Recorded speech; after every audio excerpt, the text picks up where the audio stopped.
Yo, what is up guys, it's me Questionable, also known as Regan, and that is right, I'm uploading a video after a month of not posting. I do apologize about that if you are a fan of the channel and you actually do like watching videos, but with that being said, I'm going to be uploading a lot more again, and I do hope you guys do enjoy this video. I will be making a channel update very soon, but yeah, with that being said, let's get straight into the video.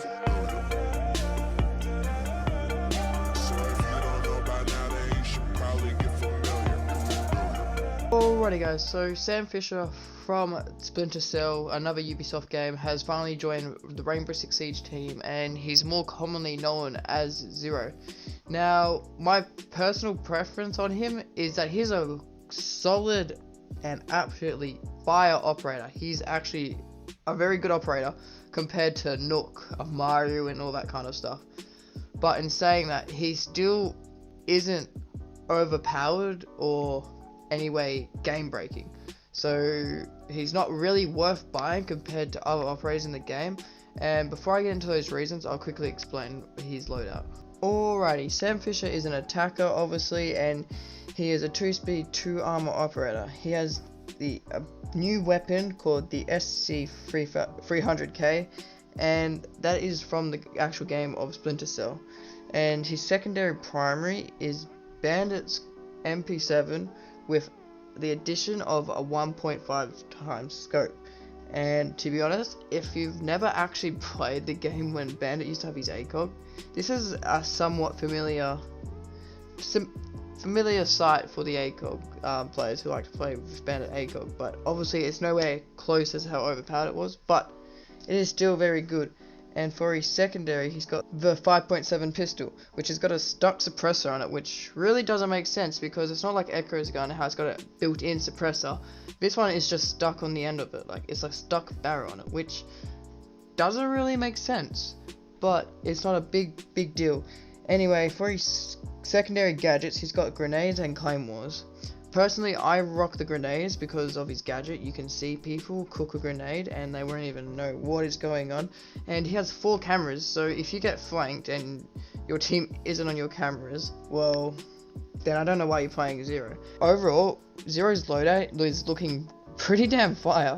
The fact that he has Bandit's gun with like a semi-ACOG on it, and his other new weapon from Splinter Cell actually has 45 damage and an 800 fire rate, with only the downside of 25 bullets, which really doesn't matter because you can be probably you can up to 3 shot people and then they're dead.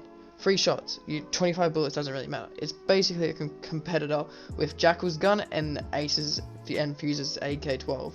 Alrighty guys, I'm in here on a terrorist hunt, and basically I'm going to explain how this gadget actually works. So, as you can see on this wall here, the arrow is facing down and facing me, which means that the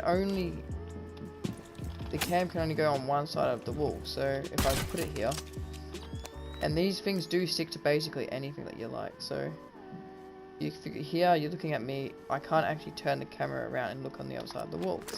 But with a, say for example, a barricade, so all of this is basically you can't look on the other side of. But with a barricade, any pretty much soft destruction or hard destruction, you can look through. So, for example, a barricade, I can look from to the other side, and then I can switch across if I ever want to. And then, on example here, I can look through a reinforced wall. Nothing can destroy this. And say, for example, there was bandits on this wall, I can just zap them off. You only do get 1 zap though, so you gotta make sure you're actually using them smart. And you can also, as you can see, I won't be able to. Oh, I gotta get rid of the stairs. As you can see here, I can actually look through the bottom of the floor. I lost my words there for a second. And I could probably, like, say for example, there was ADSs here, I could zap them off. So, alright, his gadget is a very good gadget.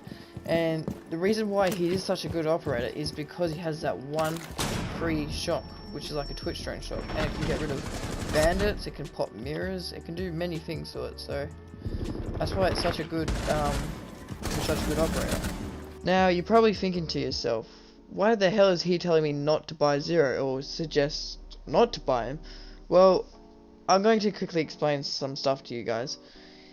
If you're brand new to Siege and your first DLC operator is going to be Zero, you're probably going to regret it. And no, you're not going to regret it because he's a bad operator or he's got bad weapons and they're just hard to control. But he is a very, I want to say, unique operator to the game. One, you have to have some very, very good map knowledge. For example, if a wall is bandit charged and you're playing him to get rid of a bandit on a mirror or something, you need to know if you're able to actually go above the mirror with your gadget to pop it, or if you can go underneath, or if you, some reason there's a coconut bra or angle or something to get rid of mirrors that I'm not even sure of yet. That's what I'm saying. You have to have some very good game, map and surrounding knowledges. So that's why I suggest not to get him if you're brand new to Siege. But with all means, if you are a high level and you do know and you trust yourself that you know a lot about the game, go ahead, buy him. You are going to go some crazy plays, and whew, I can't wait to see those gameplay. Alright, for my next point, there are a lot of better operators if you don't have all of them already. Basically, if your first DLC operator is going to be Zero, well, you're kind of missing out on all the other operators, like for example Jackal for information, and you don't even have to think about map knowledge. You have Nomad for flank watch, and you even have Twitch. Zero is basically a Twitch 2.0 because he can do everything Twitch can basically, but you just are not on a drone. So before getting Zero, I suggest to get either some other operators and build your experience up in the game. Because at the moment, for 25,000 renown, he basically is just the Twitch 2.0. But if you do have the 25,000 renown, you might as well get him because he is a good operator. Now, with that said, make sure to leave a like, subscribe, notifications, all that kind of stuff, and I will see you in the next one. Peace.